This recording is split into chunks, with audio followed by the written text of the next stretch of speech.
अस्सलाम वालेकुम everyone. I hope you all are doing good and welcome back to our channel. आज के हम इस वीडियो में डिस्कस करेंगे कि किस तरह से हम अपना टाइम टेबल बना सकते हैं जिसमें हम 12 आवर्स अ डे स्टडी कर पाएँ। वैसे तो 12 आवर्स अ डे सुनने में तो बहुत ज़्यादा लगते हैं और ऐसा लगता है कि शायद अगर हम 12 आवर्स अ डे पढ़ेंगे तो हमारे पास बिल्कुल भी कोई फ्री टाइम नहीं होगा या हम सो से ही नहीं पाएंगे।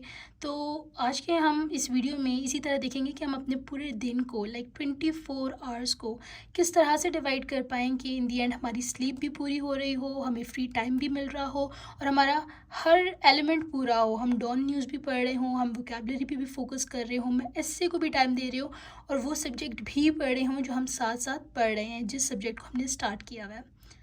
तो चलिए देखते हैं कि हम किस तरह से अपने 24 आवर्स को डिवाइड कर सकते हैं और मैक्सिमम हम 12 आवर्स अ डे पढ़ सकते हैं।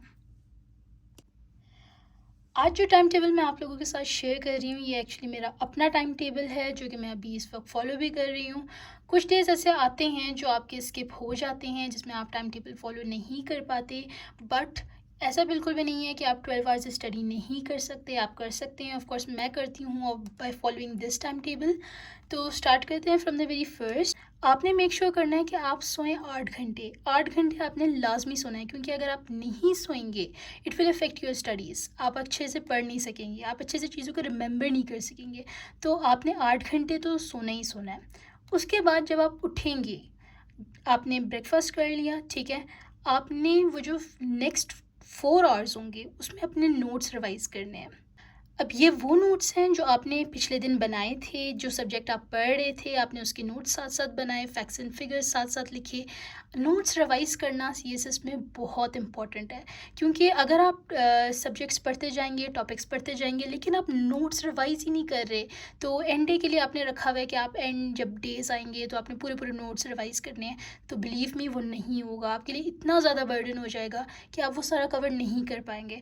तो मेक श्योर कि उठते साथ अपने जो फर्स्ट 4 आवर्स होंगे अपने वो नोट्स रिवाइज करने जो आपने पिछले दिन बनाए थे। ये इसलिए भी है क्योंकि जैसे ही आप सोकर उठते हैं आप बहुत फ्रेश होते हैं, जो चीज़ें आप तब पढ़ते हैं वो आपको नहीं भूलती। फर्स्ट 4 आवर्स उठते साथ अपने नोट्स रिवाइज करने हैं अपने। उसके बाद 12 से 1 तक आप लोग डॉन न्यूज़पेपर पढ़ सकते हैं। ऑफकोर्स जो बिगनर्स हैं उनको ज़्यादा टाइम लग सकता है, और जो जिन्हें ये 2-3 मंथ्स हो चुके हैं वो मैक्सिमम 30 मिनट्स में जो है वो डॉन न्यूज़ कवर कर सकते हैं, जिसमें आपने फ्रंट पेज पढ़ना होता है, ओपिनियंस पढ़ने होते हैं, एडिटोरियल्स पढ़ने होते हैं। तो मेक श्योर फिर आप नोट्स रिवाइज करने के बाद आप डॉन न्यूज़पेपर पढ़ लें।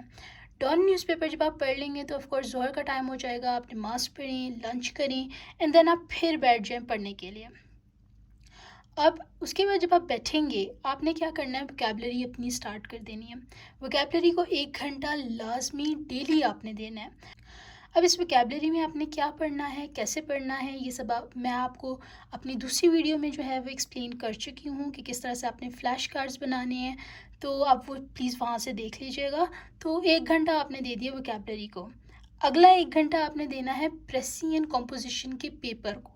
वो इस तरह से देना है कि the whole time table will remain the same for the 7 days, but होगा ये कि प्रेसी के लिए ये होगा, प्रेसी एंड कॉम्पोजिशन के इस 1 आवर के लिए, कि आपने इस 1 आवर में अगर आप एक दिन मंडे को प्रेसी कर रहे हैं, प्रेसी की प्रैक्टिस कर रहे हैं for the first day of the week, तो आप 1 घंटा प्रेसी दे दें।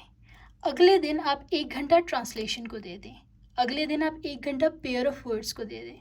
उससे अगले दिन आप 1 घंटा कॉम्प्रिहेंशन को दे दें। उससे अगले दिन आप 1 घंटा ईडियम्स को दे दें। उससे अगले दिन आप 1 घंटा फ्रेजल वर्ब्स को दे दें, और इन दी एंड आप फिर प्रेसी को दे दें। इस तरह से क्या होगा कि आप हर दिन प्रेसी एंड कॉम्पोजिशन के पेपर को साथ लेकर चल रहे होंगे। हर दिन उसका एक एक एलिमेंट जो है वो आप प्रिपेयर कर रहे होंगे। मेक श्योर प्रेसी आप एवेल्यूएट कराएं, ट्रांसलेशन एवेल्यूएट कराएं, कॉम्प्रिहेंशन एवेल्यूएट कराएं, और pair of words, idioms, phrasal verbs इनको याद करें। अब जैसा आपने देखा कि हमने नोट्स भी रिवाइज कर लिए, डॉन न्यूज़ भी पढ़ लिया, वोकेबलरी को भी अपना 1 घंटा दिया, 1 घंटा प्रेसी एंड कॉम्पोजिशन के लिए भी हमने निकाल लिया। अब आते हैं मेन सेक्शन पे। आपके जो 5 आवर्स आपके पास आएंगे, आपने इसमें ऑफ कोर्स जो भी नमाज होंगी लाइक असर मगरिब इशा आप वो साथ साथ पढ़ेंगे, लेकिन आपने क्या करना है, इन 5 आवर्स को इस तरह से डिवाइड करना है कि 2 घंटे आपने एस्से को देने हैं और बाकी के 3 घंटे आपने उस सब्जेक्ट को देने हैं जिसके आप टॉपिक्स कवर कर रहे हैं। 2 घंटे हर दिन में आपने एक एस्से को लाजमी देने हैं। फॉर एग्ज़ाम्पल, फर्स्ट डे पे आप डाटा सर्च करें किसी एक टॉपिक पे, अगले दिन भी आप डाटा सर्च को दे दें, ठीक है। उससे थर्ड डे आप आउटलाइन बना लें, उससे फोर्थ डे आप क्या करें कि इंट्रोडक्शन एंड कंक्लूजन लिख लें, उससे नेक्स्ट डे आप क्या करें कि एक फुल फ्लेज एस्से लिख लें, उससे जो नेक्स्ट 2 डेज़ आएंगे वो ऐसे एवेल्यूएट करा लें और अपनी मिस्टेक्स देख लें और उन मिस्टेक्स को करेक्ट कर लें। तो इससे क्या होगा कि आप हर दिन एस्से को भी टाइम दे रहे होंगे और बकाया के 3 घंटे आप उस सब्जेक्ट को दे रहे होंगे, वो स्पेसिफिक सब्जेक्ट जो आप उस मंथ में पढ़ रहे होंगे।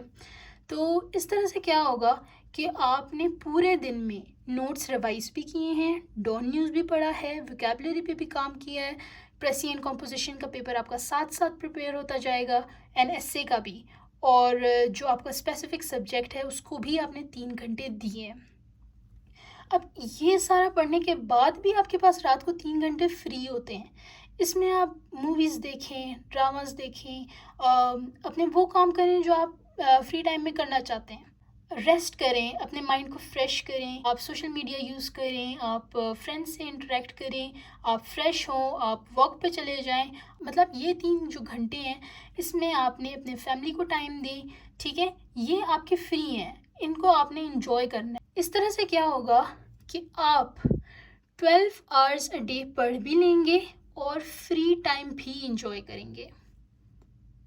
सो इस तरह से आप एक दिन में 12 घंटे पढ़ सकते हैं और साथ में 3 घंटे इंजॉय भी कर सकते हैं, अपनी नींद भी पूरी रख सकते हैं। इस तरह से आप किसी भी कंपेटिटिव एग्ज़ाम के लिए जो है वो प्रिपेयर कर सकते हैं। ऑफ कोर्स इसमें मैंने ज़्यादा टाइम जो है वो स्टडिंग आवर्स डाले हुए हैं और इतना आपको कोई टाइम नहीं मिलता कि आप कोई वेडिंग अटेंड करें, इवेंट्स पे जाएं।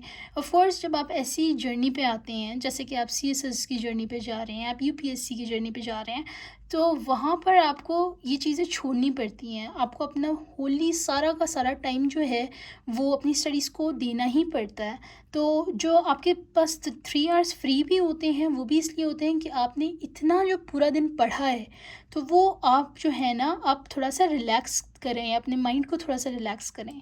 तो अगर आप CSS जैसी जर्नी पे हैं तो ऑफ कोर्स आपको बाकी चीज़ें तो कॉम्प्रोमाइज़ करनी ही पड़ेंगी।